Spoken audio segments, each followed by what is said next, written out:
दिनेश जी, अगर एक दिन के लिए आपको प्रधानमंत्री अगर आपको बनने का सौभाग्य मिलता है तो आपका क्या होगा, उस समय का फैसला क्या होगा? इस नरेंद्र मोदी को जीवन भर प्रधानमंत्री के रूप में देखना चाहता हूं। मैं ऐसे सपने मैं उनके नीचे ही देखना चाहता हूं। इस देश का यदि कोई प्रधानमंत्री है और इस देश को सबसे अच्छे किसी ने संचालित किया है तो मेरे वैश्विक नेता, मेरे आदर्श और हम लोगों के सभी भारतीय जनता पार्टी के प्रेरणादायक जो व्यक्ति हैं नरेंद्र मोदी, वो जीवन भर प्रधानमंत्री रहे, मैं यही कल्पना करता हूँ। दिनेश जी, आज अगर हम देखें प्रधानमंत्री और मुख्यमंत्री की कौन सी ऐसी योजनाएं हैं जिनका लाभ बापूनगर क्षेत्र के लोगों को मिल रहा है? यदि बच्चा पेट में जन्म ले, माता के पेट में आए, तब से भारतीय जनता पार्टी उसको योजना देना स्टार्ट कर देती है कि उसके माता के पेट में यदि गर्भ हो तब से उसको सारी सुविधाओं को देना और उसको आगे ले जाना।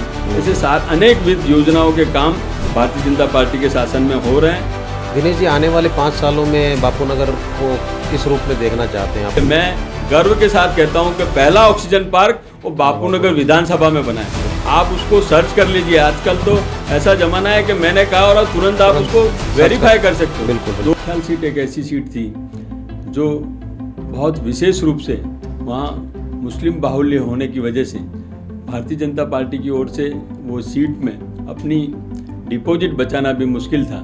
ऐसे विषय को लेकर जब परेशानी में थे तो वल्लभ भाई ने मेरे बड़े ब्रदर से कहा कि भाई इस तरह की परेशानी है तो आपको हारने के लिए लड़ना है। तो मेरे भाई साहब ने उनसे कहा था कि आप बोलो तो हम पाकिस्तान में भी इलेक्शन लड़ लेंगे, आप कहो वो काम हम करेंगे। मेरे बड़े भाई जो मेरे पिता तुल्य हैं, महेश सिंह कुशवाहा, उन्होंने मुझे ये कहा कि जिस चीज़ की आवश्यकता है लेकिन हमारा काम है सेवा करना। मैं अपनी बात करूं, एक फुटकर एक दुकान चलाने वाला, सुमन जनरल स्टोर के नाम से मैं एक करियाने की दुकान चलाने वाला व्यक्ति भी एक विधायक बन सकता है। एक सामान्य व्यक्ति भी मैं एक किसान होने के नाते भी मैं आपको बताऊंगा कि एक सामान्य व्यक्ति भी कहीं भी किसी भी तरह जनता का जो यदि प्रेम मिलता है और जनता से अच्छे से जुड़ा रहता है तो उसमें किसी भी चीज़ की कोई कमी नहीं होती। दिनेश जी, आज का युवा हम देख रहे हैं कहीं ना कहीं राजनीति से दूरी बना रहा है, तो उन युवाओं को आप क्या संदेश देना चाहेंगे? आज लोग कुछ बोल रहे हैं कि जैन जी है वो एक अलग विचारधारा के साथ में काम करने वाला व्यक्ति है। उनका काम करने का, युवाओं का, हमेशा भारतीय जनता पार्टी के यशस्वी प्रधानमंत्री नरेंद्र मोदी जी जब भी बात करते हैं तो युवाओं की बात करते हैं। तो ये भी एक व्यवस्था है कि युवाओं को कैसे जोड़ा जाए, कैसे आगे ले जाया जाए, और उस दिशा में मैंने भी आपको कई बातें शेयर की,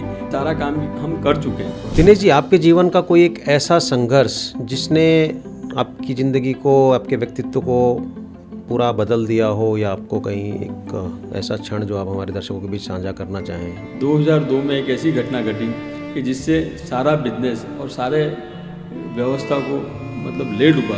और उसके बाद में जीवन में कई बार ऐसा नहीं होता है कि हमने गलती की तभी हमें सज़ा मिले। कई बार ऐसा भी जीवन में होता है कि आप किसी व्यवस्था के साथ जुड़े हुए हो और उस व्यवस्था में किसी ने गलती की तो उसका भी खामियाजा आपको भुगतना पड़ता है।